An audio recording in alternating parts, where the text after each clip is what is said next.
Ladies and gentlemen, welcome to WrestleHorror.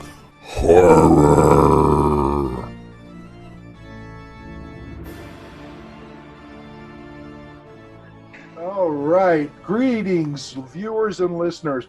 Meathook Jim here with another episode of the WrestleHorror podcast. With me, as always, my co-host Donnie Hoover. Hey everybody, what's going on? Followed up by our play-by-play at New Ohio Wrestling, Mr. John Orlando. Hello, everyone. Hope you're doing well out there. And our special guest on this episode, Jeanne Basone, Hollywood from the Gorgeous Ladies of Wrestling. If you're not the Netflix, we're talking the Gorgeous Ladies of Wrestling. Jeanne, how are you? I am good. Thank you guys so much for having me today. Appreciate it. And we've been excited to get you on the show ever since we talked to the Royal Hawaiian. Oh, lovely, lovely. And let's just talk about a little bit about the Gorgeous Ladies of Wrestling at first. How did you get started with Glow? Oh my gosh! Pretty much, if you guys spoken to April, the Royal Hawaiian, both of us were on the same audition, and there was an audition. 1985. I think it was somewhere around September. We both got that same audition. We went down. We're on the same audition. We don't even know each other because there's like 500 ladies there holding pictures and resumes. They're models, they're dancers, they're actresses. Everybody's at this audition. And so basically what was cool about it is anybody could go and learn how to wrestle. So they left it up to all of us. If you're interested in wrestling, which of course we did not know, and I know she told you the same story, we didn't know what kind of sports show they were talking about, because when they left the message, it was like, hi, we need you for an interview. It's at 6 o'clock at the Hyatt on Sunset.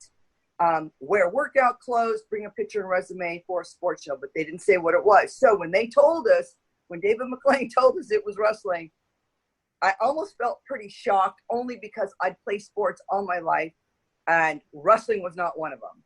So I was like, uh-oh. And I'm looking around and I'm like, I don't know wrestling, but that's okay. I'm looking around and we're looking at all these girls who were not going to have it. So they picked up their picture and resume and they walked out the door. And both, not knowing Royal, I don't even know where April was sitting. She could have been sitting next to me for all I know. But we both decided that we would go down to these trainings, and the trainings were paid, you guys. It was paid training, and I trained Monday, Wednesday, and Friday nights, and that was 7 to 10. And then I'd go back into work in the morning, and I was beat up. So we knew that they needed 12 girls, and to do the pilot, they had names already picked out, and I know April told you guys the same thing, and one of the characters was Hollywood and Vine. There was Tina and Ashley, the different ones. And I'm like, man, I hope they give me Hollywood or Vine or Tina or Ashley. Please don't give me a Russian. Don't give me this one or that one. So basically they were putting our personalities with these characters. So April and I, lo and behold, were one of the 12 that were picked to do the pilot. So we did the pilot December 1985 in Las Vegas. And then I went back to my job, which was in the medical field. I was a phlebotomist, and that's somebody who draws blood. So I had this little medical background. And we ended up going to NAPI, and I don't know if anyone's familiar with that. It's syndication. It's National Association of TV Programming Entertainment. So we had to sell the show. So we were in New Orleans. It was 4 of us. Americana, Tammy Jones, myself, and Matilda the Hun. So we represented the Glow Girls with our director and our David McLean, the producer. They did say, we'll let you know if it got picked up. Well, the end of January, I got that phone call that said, pack your bags, you're going to Vegas. And so I gave my job that I'd been to, I think I was with that job just right after high school, so 4 or 5 years, whatever. Packed and went to Vegas and started shooting the show. So that's basically, I was trying to do that quick, but kind of hard. Right, no. I don't like leaving out stuff, but well, if I can there ask, you have it. If I could ask a quick question. Sure. Once you got the position, once you got the spot on the roster and they picked up the show, did you have to continue training in wrestling? All right. So I did 3 months with Mando Guerrero. Mando trained the Royal Hawaiian, myself, and the other 10 ladies. So as we get going, like you just said, there is training, but the training is trickling down a little bit now. Mm-hmm. And I'm not taking anything away from anybody or the girls, but David McLean had a lady Victoria, I think it was, or Princess Jasmine, Princess Jasmine that he knew in Indiana. So he brought her out and she started training some of the girls. And then from there, the Alaskan's wife, the Debbie Peltier, came in to join us, and Debbie started training. And then from there, it went down. So now they're asking some of the ladies, Royal Hawaiian, will you train some of the new girls? Americana, will you train some of the new girls? So for me, they're still giving everybody that same basic training. And it was like, well, what am I going to do? So basically, I started watching TV. I watched, when it was called WWF. I'm like, I need to learn new stuff. And so I just turned on the TV. I recorded it. I watched all the moves that they did. One of them that I really liked was that flying head scissor. I can't tell you which, wrestler back then did it. I'm sure they all did it. But I'm like, I'm going to learn that. And so I use that as one of my signature endings for Glow. But there was no more. From there, like I said, the girls were training each other. But my main training for Mando was pretty hardcore. In fact, I was going to ask that. I actually, many years ago, had an opportunity to work a show with Ivory. And with talking with her, she had mentioned that Mando Guerrero was one of the toughest and most demanding trainers. Would you agree with that statement? Oh, my God, yes. If you could get through that training session with him like we did, you had to, I talked to a bunch of like the Nasty Boys. If you were trained by Mando, you were trained right. And so, yes. But I didn't know any other trainer, so how am I supposed to know who's hard and who's not? True. I just did my job, and we all did it well. So kudos to him. And of course, now we all know that his nephew, Chavo, was training the ladies for the Netflix Glow show. And I know it's going ahead a little bit, but when I spoke with Chavo, and we were doing a convention in Victorville, California in May of this year. And he said to us, I asked him a question. I'm like, how did you train the actresses? They're actresses. They're not, wrestlers or, acrobats. How did you do it? So it was interesting how they did do it. So basically they took the script, they read what was required of the girls, and then Chavo only trained them for those particular scenes. So they were being trained scene by scene, which makes a lot of sense because you'd have to have a hell of a lot more training. Mm-hmm. So that made it easier. Hi, you guys are going to do this, this, this, and this, and that's it. So he trained them for those particular scenes. He goes, I did not want them to hate wrestling. He said, I didn't want that. So see, he even knew how difficult, Yeah, it was. How do you feel? Yeah, how do you feel the Netflix series portrayed your guys' story, your true story? I know. April said it wasn't 100% accurate, but there was some truth and mixing of the characters. But I was just curious to what your thoughts on it was. Pretty much the same thing. It's loosely based. I tell everybody, if you know anything about movies or Hollywood, no pun intended, but it is Hollywood. And sometimes you have to make the stories a little bit more dramatic so that you could bring in your audience again and again and again. Because you know how these shows are. You need drama.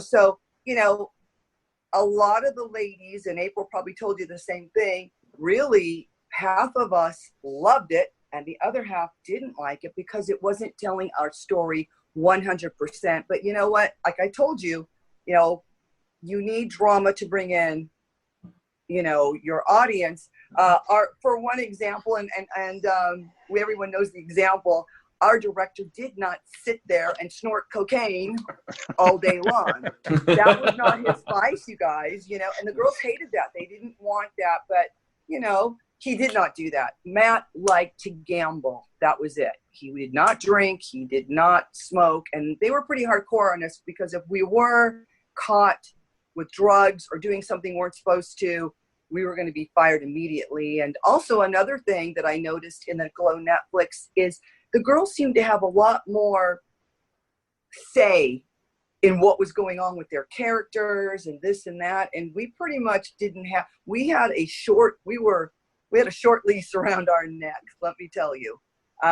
For me, because I did the pilot and all 4 seasons, I'm only one that did that. I had a little bit more, leeway or getting kind of what I wanted to do in the 3rd and 4th season. The reason for that is we had all new characters, 3rd and 4th season. They needed myself and Mountain Fiji for season 3 and 4. So I got away with quite a bit. April, quite a bit, and I pretty much knew the ins and outs of, I didn't live there season 3 and 4. I didn't want to. I kind of didn't want to come back. Once the other girls left, I'm like, well, shoot, I got to start with all new girls again. So I said, so they offered me, why don't you come in on Wednesdays, fly in Wednesday into Vegas. We'll do some rehearsals. And then on Friday is that dress rehearsal with the cameras. And then Saturday do the live show, and then you can go back home. So that's what I did in season 3 and 4. So I kind of wasn't as close with the characters in season 3 and 4 because I didn't have to live there 24/7 with them. But season 1 and 2, we were real tight for sure. If I could ask, what was your reaction when you heard that Netflix was going to make the show? Were you excited? Look at my face. Yes, I was like, oh my gosh. You do your job, you guys, you do something and you're done and you move on, but you're thinking in your head, is anyone ever going to remember that show? And lo and behold, after we did the story of the Gorgeous Ladies of Wrestling, which is that documentary in 2012, Netflix saw that. Gingy Cohen, the director, producer, saw that and decided, let's make a TV show about that. I was so excited. The only thing that, and I know one of you are going to ask me that question next, is why aren't you guys on it? Who knows? I think it would have been really nice to have a few characters, even if we were just sitting there reading a newspaper, kind of like what some of the other directors will do in their movies. Quentin Tarantino can be in some of his stuff, and who's my horror guy over here? Hitchcock did it all the time. Hitchcock, yes. Yeah. Yes. He'll be sitting on the bus reading a newspaper. Cameos would have been really nice. Now they're starting back up. They're starting back up in February. Who knows? Maybe they'll ask one of the girls. Now you're talking about like the old Stan Lee gimmick there where he shows up in all of his movies. Exactly. And then who's the guy, oh my gosh, Deer Hunter, with the glasses, that director with the big Coke rim glasses. Was that Francis Ford Coppola? No, the other one.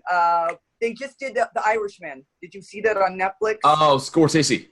Oh my God, yes. He put himself in some of these movies as well. Did you guys see The Irishman? I have not yet. No. Yeah, it's really good. I watched it last week. I think, Thanksgiving. Yeah, it was really good. Nice. So, yeah, maybe they'll put us in, you guys. It would be really nice. I think it would add to the show a lot. I think so. I'd actually never considered that or thought of that. But, yeah, that would be neat. Mm-hmm. Yeah. It would be. Yeah. We would love it. Do you have any great David McLean stories? That you want to share anyway? You know what? Great ones. He was a character. And you know what? Because I always thought he was much, much older than us. And he really wasn't, maybe by a year or two. But he came off, as acting as he should. I love David McLean. I have, he did seasons 1 and 2. And I remember one time just being at the Riviera Hotel, he'd always buy me ice cream or something. We were good friends. I didn't date David McLean. There was never that going on. But I don't know about the great stories. He just, I just love that he had this idea in his head that he wanted this kind of a show and he was going to get it one way or another. But he's a great talker too, by the way, and he could announce very well.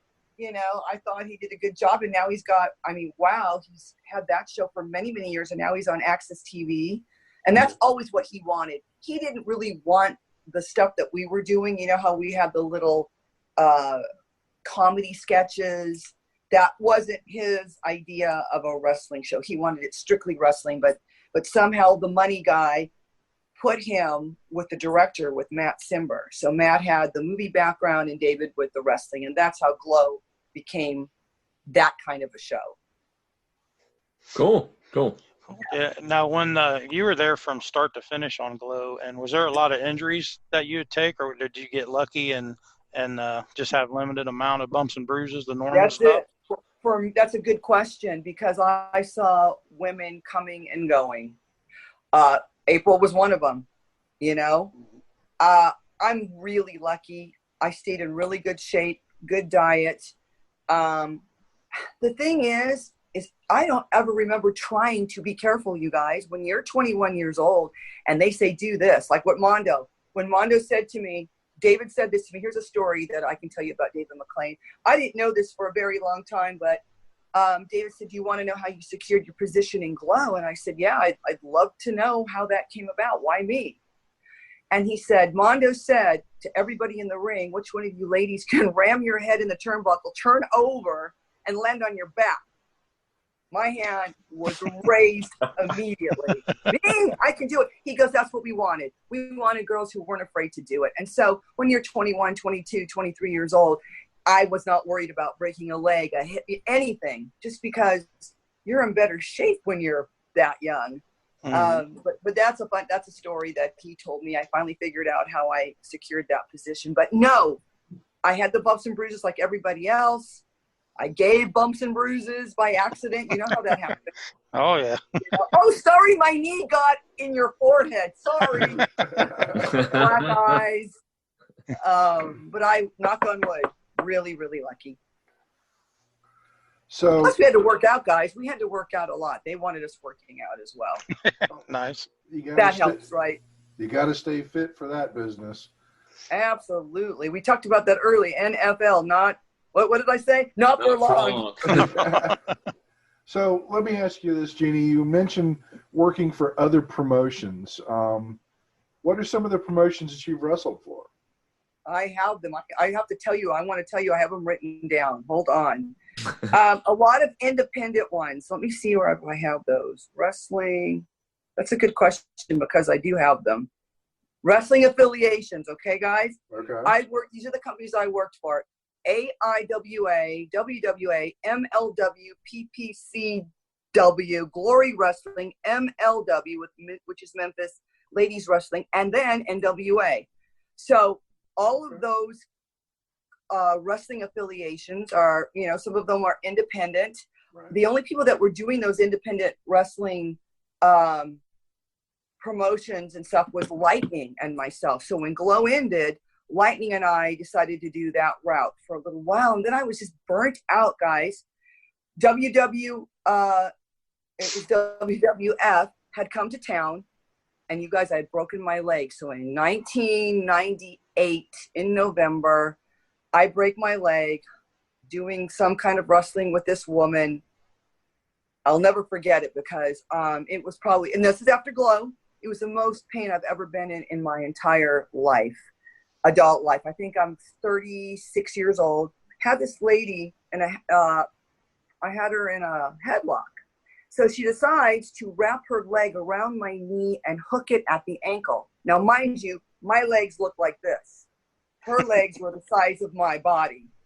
So when I tried to get out of it, turn, and her leg didn't move, and neither did mine, but crack, crack, crack. I broke that leg in 3 places. Ow.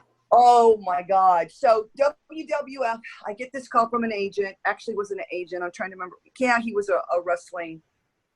It was a wrestling school that I also was training at during that time. And he said, you need to go down to this audition with WWF. I said, but I'm right in the middle of a broken leg. Just go. So guys, I'm limping so badly. I'm wearing sweatpants because I don't want them to see the atrophy in the leg because it's pretty bad. I mean, I was bruised from my toe all the way up to my hip, all the way up and down. You know, those take a long time to go away. So I get in the ring. Jim Ross is down there and a couple of the other affiliates from WWF. I get in the ring wrestling one of their guys. I stand to the side of the ring apron, and Jim's asking me all these questions. Who's your trainer? I said, Mando Guerrero. Ooh, blah, blah, blah. And they're liking me a lot. But you guys, I'm sitting there knowing that I have a broken leg. And I'm like, I just told them, I'm really sorry that I'm not a good liar. I just have to just say it. I just said, you guys, I'm limping because I'm right in the middle of a broken leg. And that was it. I just walked out from there. And my agent was like, why? Rick Bassman, that's who it was, Rick Bassman. Have you heard Rick?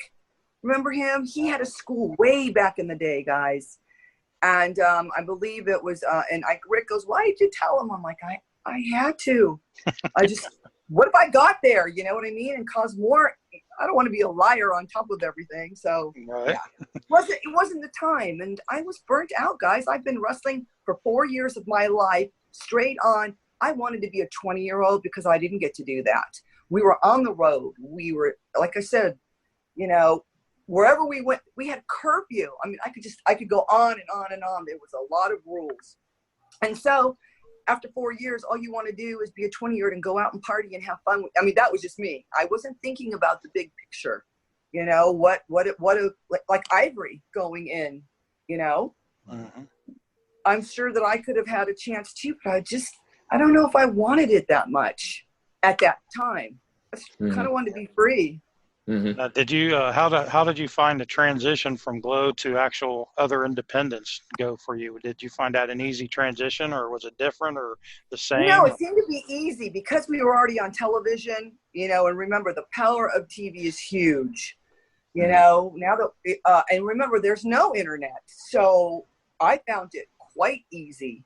We could almost pick and choose, really. I had people here, do you want to do this? And then after I broke my leg, that was it. I was like, I am too afraid to go in the ring unless I know that person. You guys, I don't know if you've ever broken bones before, but for me, yeah, it scared the holy crap out of me because I remember sitting in bed with this machine that was doing this to the leg, you know? I don't know what that thing is called, but it automatically was doing that. And I sat there and went, holy crap, I broke my leg. This is... what, you know, what am I thinking? What, you know, then I started thinking, I'm not invincible anymore. This could, you know, well, I'm not going to do this anymore. But then what did I do? As soon as I healed 4 months later, bam, right back into it again. And then I started my company, Hollywood Productions. I worked for a lot of small companies in California. But what I was saying, you know, being on TV for that long didn't hinder anything. It helped a lot going to these companies. But then I was like, I don't know her. I just kept thinking that someone was going to break that leg again, and I just couldn't get that out of my head. You know, swing around that. It took a long time. I couldn't snowboard anymore. I was really good at snowboarding, you guys. I was doing Black Diamond. Now I tried to go back probably, I would say it was 2000. I tried to snowboard in 2000. And it hurt so bad because I still have 7 screws and 2 plates in this leg. So so when you go and it's cold, you all know that it starts freezing that metal, and it put a lot of pain on it then. And I'm like, man, I don't even know if I want to try it anymore. So I haven't been snowboarding since. It's something that I need to do. Crazy. Gentlemen, do you want to go or? Yeah. Well, speaking of all the wrestling and stuff, this is probably a good time to segue into it. Sure. That with Jeannie. She goes to a lot of conventions and she travels across the country and she's very busy. And just like we announced with Royal Hawaiian a month or so ago, at the Arnold SportsWorld Kids and Teens Expo on March 7th and 8th, we announced that the Royal Hawaiian was going to be with us at the Arnold, and at Hollywood is going to be there with us as well. Jeannie's going to come down with us and hang out for the weekend, and we're excited to have her. It's going to be a lot of fun. That's going to be exciting, guys, because I've not been to that. So, that's just going to be incredible. Thank you for having us. Oh, yeah, we've done no a problem. lot of the conventions, Donnie. I've done, with Stan Lee, when it was called Stan Lee, we did the Stan Lee, which is now LA Comic-Con, and then it was RuPaul, and then I did Rhode Island Comic-Con. All those Comic-Cons are huge, and and the Glow Netflix has helped a lot. The internet has helped a lot, because now you're seeing these younger kids whose parents were the ones watching us. Mm-hmm. And for them to discover us is pretty cool. Both April and I love doing it. The Rhode Island Comic Con, we just got back from that one, and then we did 80s Wrestling Con right before that.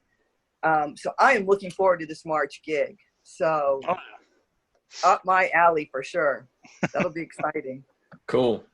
I'm gonna switch gears a little bit here, because I know while I was doing my my research here that you now manufacture all natural soap. Oh my God, yes. So how did you get started in that? Thank you for bringing that up. You did good research. Thanks. It's the funniest thing because, thanks. I light up because it's something totally different. It's very soothing for me, but I liked homemade soaps from the get-go, so I'd always buy them. And last Christmas, I was in California at one of the malls, and there was a kiosk with all these beautiful soaps. So I'm smelling them, I'm putting them down, I'm reading, and it just came to me. I'm like, well, if they can make it, why can't I make it? So I started doing my due diligence, reading up do's, don'ts, tips, tricks, this, and I started making them. So I started in January, so it's almost been a year, and I love it. I have a new Etsy site, and I'm calling it Hollywood Botanica. Hollywood Botanica. And then, of course, I have JeanneBasone.com to look at these soaps. But the soaps are cool, guys. I love making them. I made 3 in 7 days. I'm looking down at them right now. I have gardenia. I have a lemongrass that I just made. And what is the other one? Oh, a sandalwood lavender. I started naming some of the soaps after, because I love rock and roll. I love 80s rock and roll. So I started naming them after albums, or like this blue one was Nirvana. I thought I would use one of the albums from Nirvana. The black one, which is the Tea Tree, Back in Black for AC/DC, and so on. And then I had another one. I had a Purple Haze, which was purple. That was my Jimi Hendrix soap. That one was unscented. But I love doing it, you guys. It's just something that I enjoy doing, especially I've been on the road.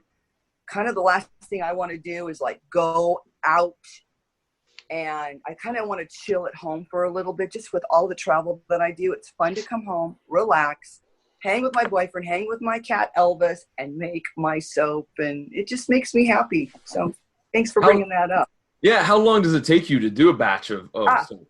Like, that's a good question. All right, so I mix it. It usually takes me, to make it is about an hour. That's it. Now, once it goes into the mold that it's in, it's got to sit for 24 hours. Once I take it out of the mold, then I can cut it, all right, into the pieces, but then it has to cure, so that takes 4 weeks to cure. Okay. So these 3 that I just made, so when I see you guys, are you all going to be there? Yes. Yep. Perfect. Yep. So we'll have to bring you some soap. And awesome. The cool thing about the soap, you guys, there's no preservatives in it. So all you're getting is all the olive oils, a little water. You have to have lye to make soap. So you got to have a little bit of that. But pick up any soap and read the crap that's in the soap.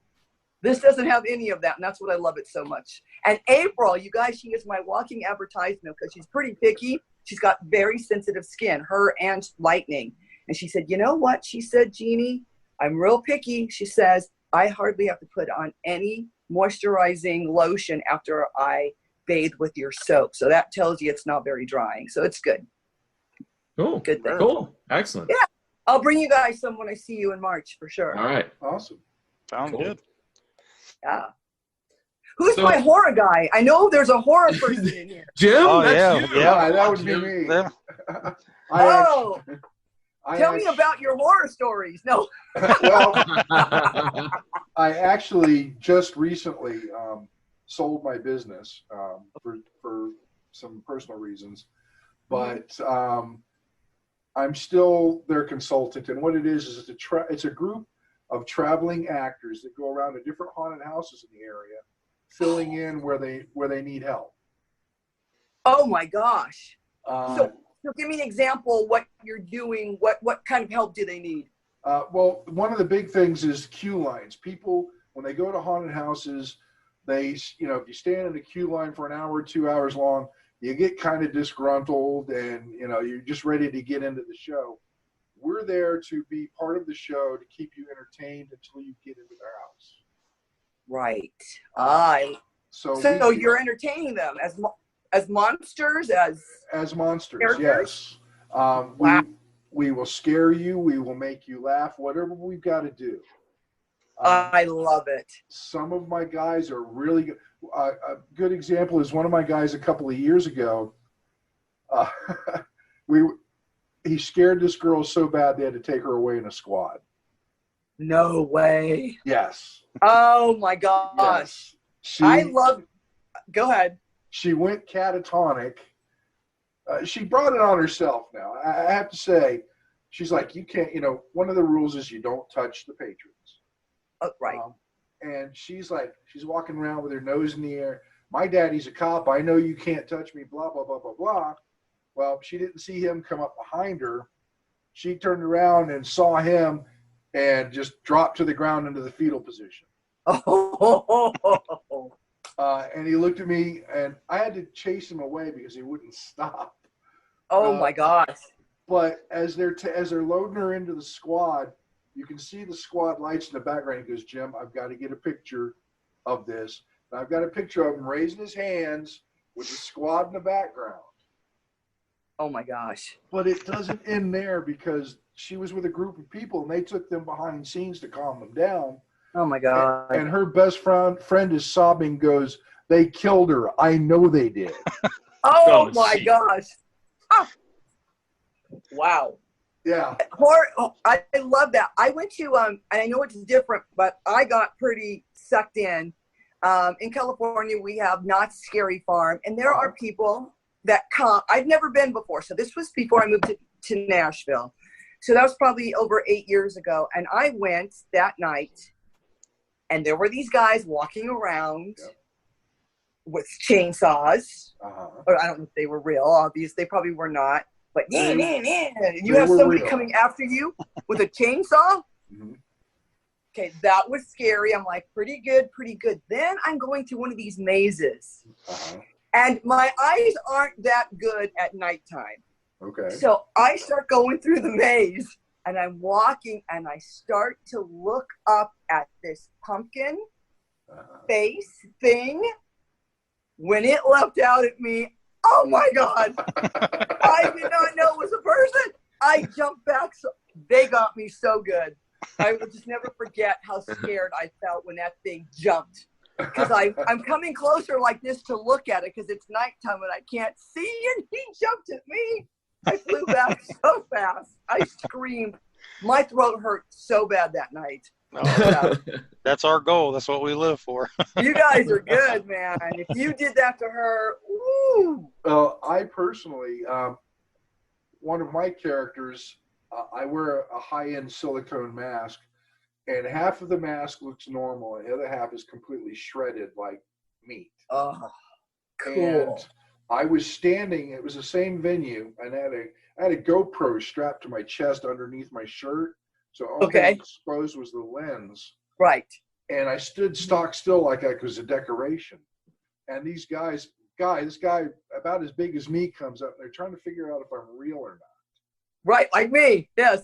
So they get closer to me and closer to me, and I wait until the last possible second, and I lunged out at him, and he immediately dropped to the ground. Now, how tall are you? I'm 6'4". Yeah, I was going to say, you look tall. Yeah. it's, we're in here, but you look like you were probably definitely over 6'2". Yes. Oh my gosh, you guys. You guys, I'm working on the bio that I've been trying to work on for a while. I've been through 4 or 5 co-writers, and I finally found a really good co-writer who already has experience. I'm not going to say his name right this minute, but we're working on something together, and hopefully we can get this publishing deal that we're in the middle of right now. But before that, I have a friend, and you can look him up. His name is Christian Ackerman, Ackerman, Christian Ackerman, and he does a lot of horror films, tons. But he has a couple of books, you guys, that came out, and he asked me the beginning of this year, I need essays for the book called My Favorite Horror Movie 2. I don't know if you can see the cover. Can you see that a little bit?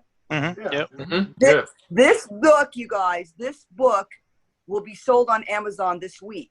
Anyway, I have an essay in it. And for some reason, my favorite horror movie, it was going to be 750 words to 2,000.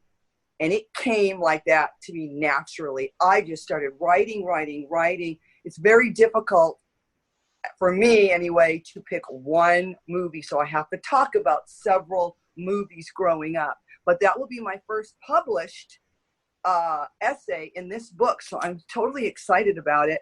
I'm going to California this week, and I'll meet up with Christian to pick up books, because now that the book's in there, I can pick those up. I can sell those at conventions, which are kind of cool as well. So they're giving us a good discount on the book, and then I'll be able to sell those. But I'm excited about that book, and I wanted to tell you guys about it. And sure. Absolutely. Yeah.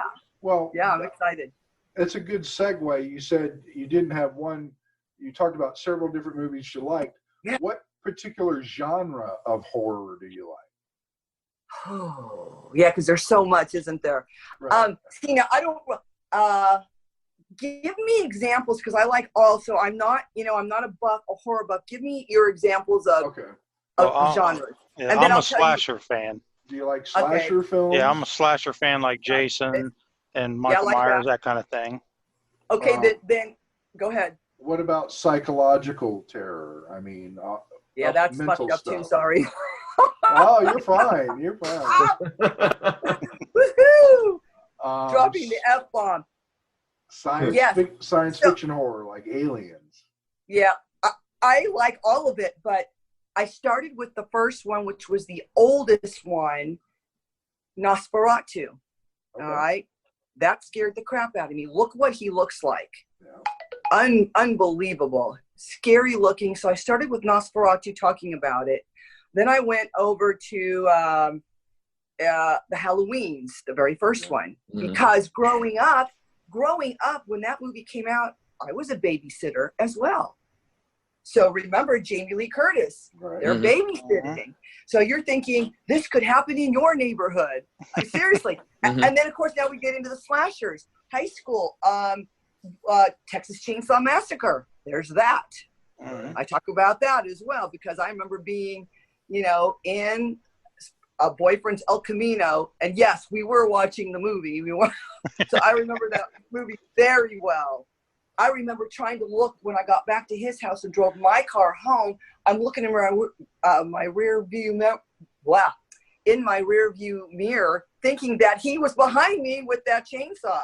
I mean, I also write about in the Halloween movies when Jason's sitting there behind the door, in that hallway, that dark hallway. It's like, you better check those doors when you walk into your house. It's just, all of those things are crazy. And then I got to my very favorite one, and I don't know what you'd call this. I guess, I don't know if it's psychological. I like the Shining a lot. Oh, that's a combination of psychology and gore. There you go. Definitely a lot of psychology. Oh yeah. So that was my number one pick. I don't know, just because of the acting in it, because he's unbelievable. Nicholson is just, what an actor. So I had to do several different ones before I came to, and this one will be, and this is why this is my favorite horror movie. Oh, you know what else that I like too? what is it? Kill Kill, Faster Pussycat, Kill Kill. Is that it? Oh yeah. That's Yeah. more of a Russ Meyer. That's a Russ Meyer film. Russ Meyer film. I Yeah. don't know what you call that one. What would we call that? Is that kind of? I think that those are classified as exploitation films. Yes. I like those. See, I'm real rounded, you guys. I like it. I like it all. Just give it to me. Pretty funny. You know, it's funny, Jeannie, as you're talking about the Texas Chainsaw Massacre. Right? And how you were looking around thinking he was going to have a chainsaw coming after you. Yes. I was dating a girl at the time, and we just got done watching it on video at my house. Okay. And I had to take her home. So I took her home, drove back to my house, went and got my chainsaw. You did not. Back to her house, got up underneath her bedroom window and cranked it up. Oh, you're terrible. You're so bad. And I hope she's not listening to this. That poor girl.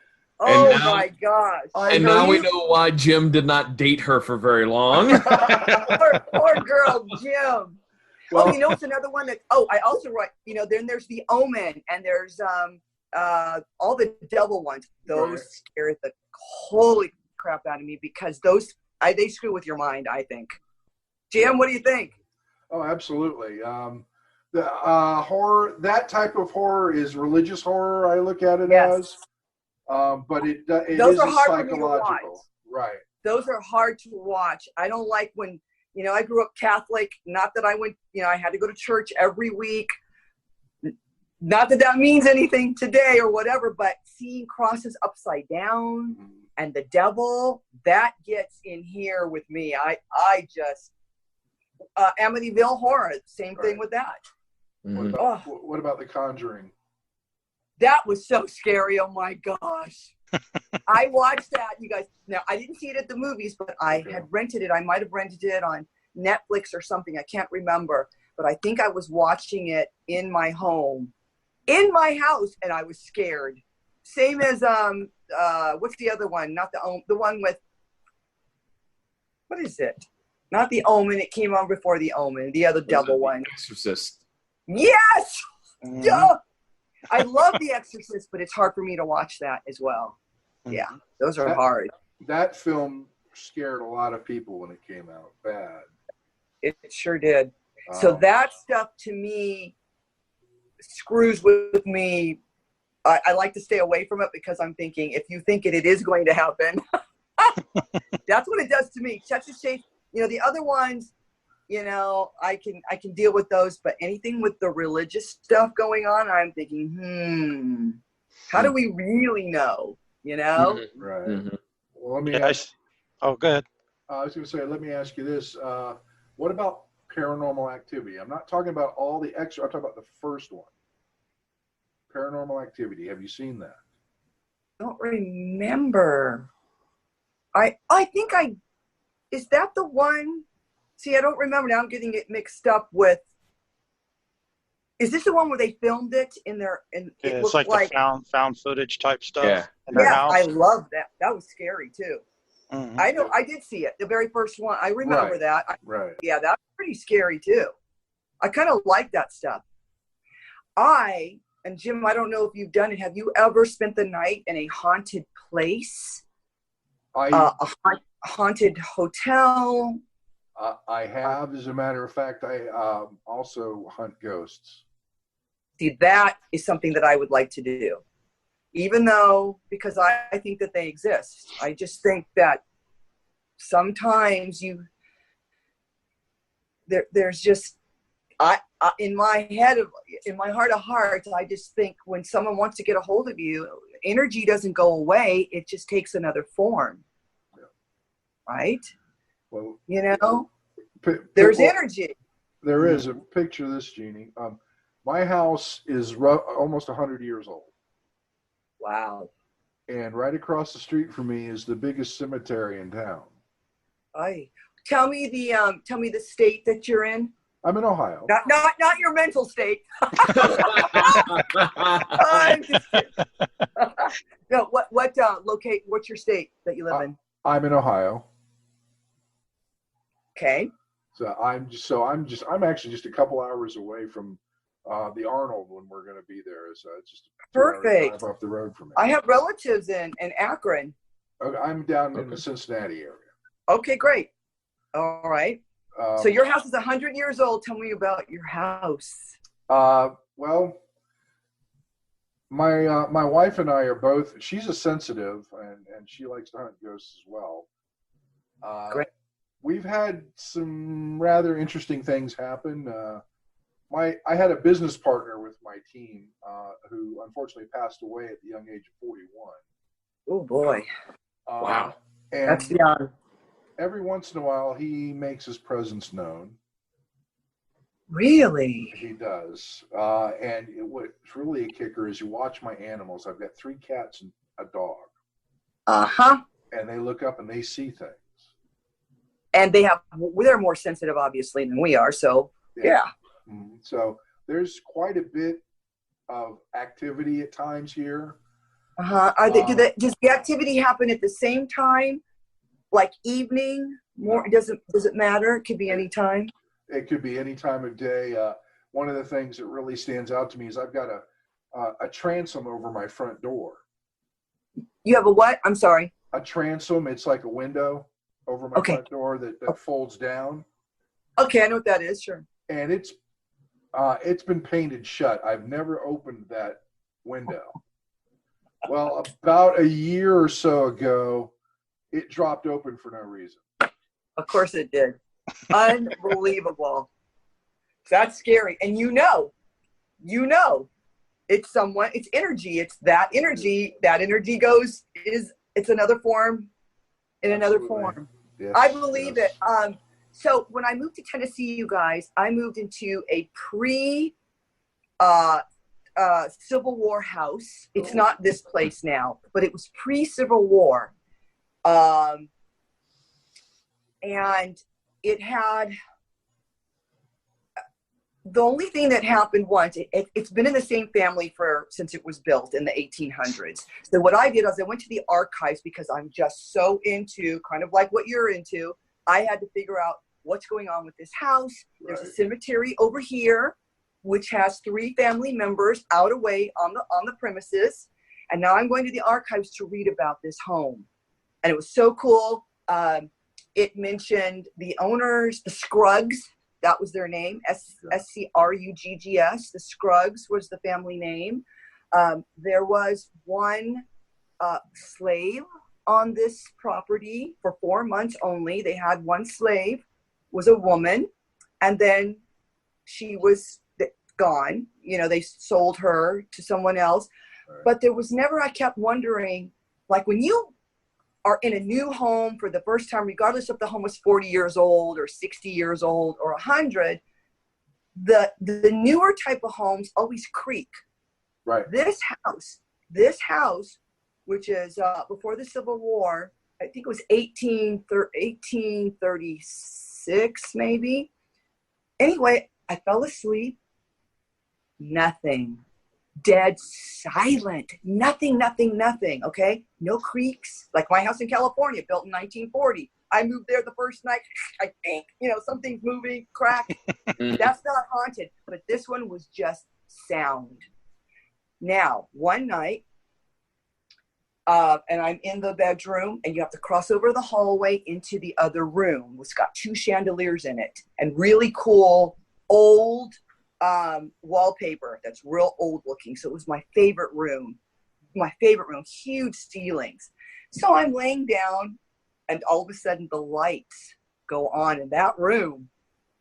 And I'm like, oh my gosh, how did that's never happened here ever. So I walk in real slowly and just turn it back down again. So who knows? So the owner who came to visit, as he did once a year, I asked him, this happened the other day. What do you think? And he goes, it's never been haunted or it's never, but if there was a ghost here, he said, it would be friendly. Anyway, I moved out of that and I wish I would have kept that place, but it was pretty cool. Oh, and I have another story. See, now you're just bringing up all kinds of stuff. Yeah. Oh my gosh. This story, you guys.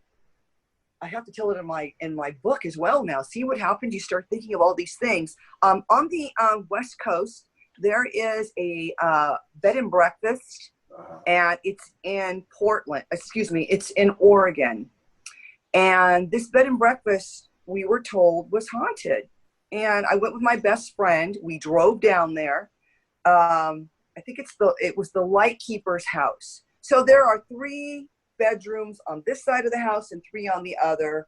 And then, of course, in the middle, you do the breakfast and dinner and blah, blah, blah. So the first night, guys, it's midnight. I fall asleep, and my friend is still up because the light was still on, and I heard this loud noise. It was just like that. And I woke up and went, and I looked at my friend, and she started laughing at me. I'm like, Laura, why are you laughing at me? She goes, your face. I go, I heard something. Did you hear what I heard? She goes, I didn't hear anything. I go, Laura, oh my gosh. I go, I heard something hit this floor. Went back to sleep. I woke up, 8 o'clock in the morning. I go to use the restroom, which is inside the room, guys. Right. As I go to close the bathroom door is not closing. It's like opening up. It's not closing like it did. So I look around the door, and what is on the ground? I don't know what you call those big, they're not screws or nails, but it closes the door on each side. Those. Yeah. The hinge pins. Yeah, hinge those. pins. It's this big. It's on the ground. It popped out of it and landed on the ground. That's what made that noise. So I took a picture of it right away. Whatever. Maybe it was loose. Okay, but that's what I heard. All right, next night, one more. Next night. This time I'm a little bit more, I'm nervous, Jim. So I take the sheet and I put it over the mirror because I'm afraid to look into the mirror. Wait. So here it comes again. I wake up. Now I have animals. I had 2 cats at the time. So you know when an animal jumps on your bed, you can feel it, even if they're gentle, because cats are pretty gentle. Mine are. You feel something. Yeah. Same sensation. I woke up because something hit the bed, but I'm like, wait a minute. I'm not at home. I look, and I kid you not, I am not dreaming. I look at the end of the bed, and the bed has an indentation of someone sitting on it. But but here's the thing. I wasn't scared. It was really something that I'm like, oh, that must be the ghost in this place. I go back to sleep. We go downstairs, and the innkeeper, the lady, was like, girls, how's your stay? How was your night?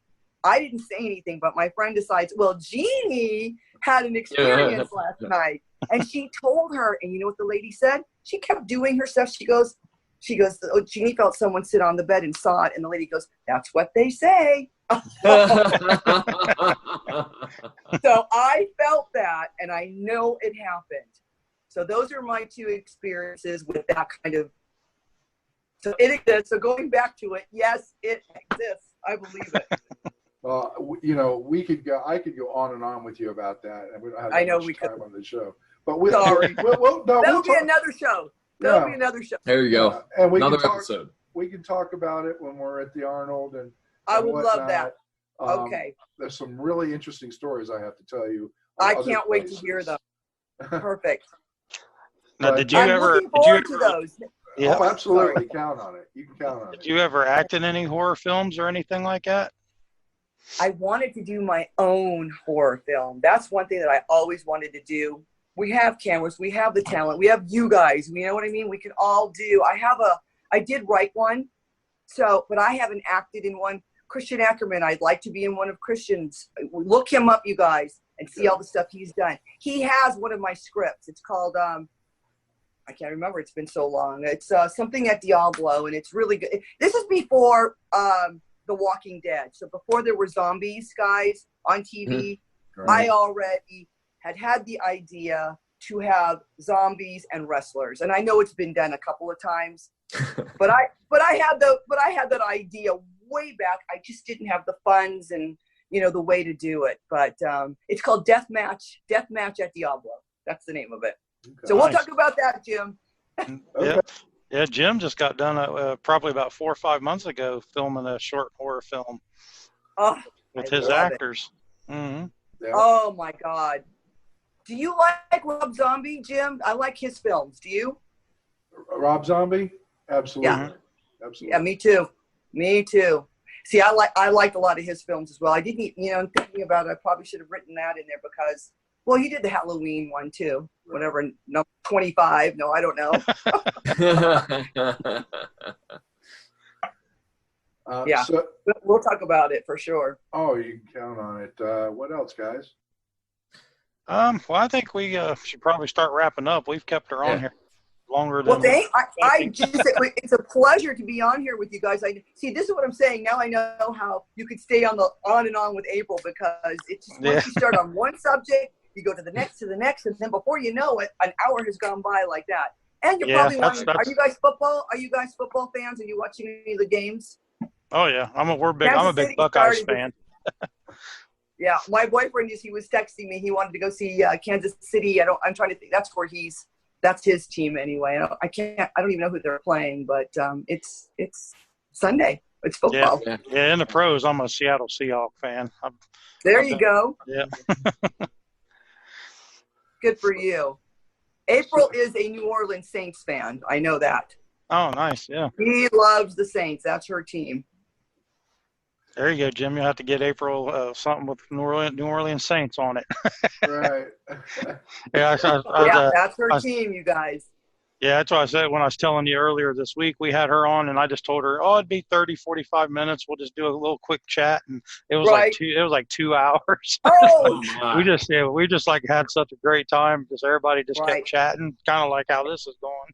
Exactly. It's just a fun thing, and it's funny because once you get going, and it just opens up other things. But when people say, we're going to do 30 minutes, you have to remember 30 minutes goes by really quick. It just goes immediately. Well, it's a pleasure to speak with all of you, and I'm so happy that you had me on, and I am so looking forward to the Arnold in March. That's going to be fun. If anybody wants to find me, I have Twitter, which is at Glow Hollywood. There's an Instagram, official Glow Hollywood. If you're liking my soaps, you can, JeanneBasone.com. You can find them there in our merch section. But I'm looking forward to seeing you kids. So, and of course, all of our fans. That's going to be fun. Cool. Going to be fun.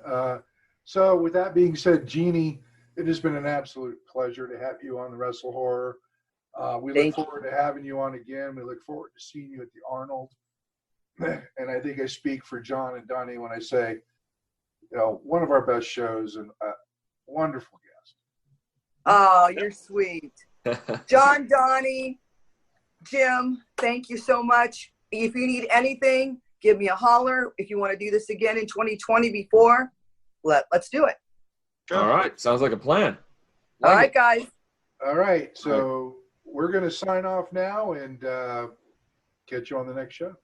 All right, kiddo. You guys have a great day, and we'll talk to you soon. Okay. See you guys. All right. Bye-bye. See you guys. Thanks for listening. Make sure you follow us on all of our social media outlets. Facebook.com/WrestleHorror, Instagram @WrestleHorror, Twitter @WrestleHorror, on our YouTube channel, the WrestleHorror channel. Also, you can find us at www.WrestleHorror.com.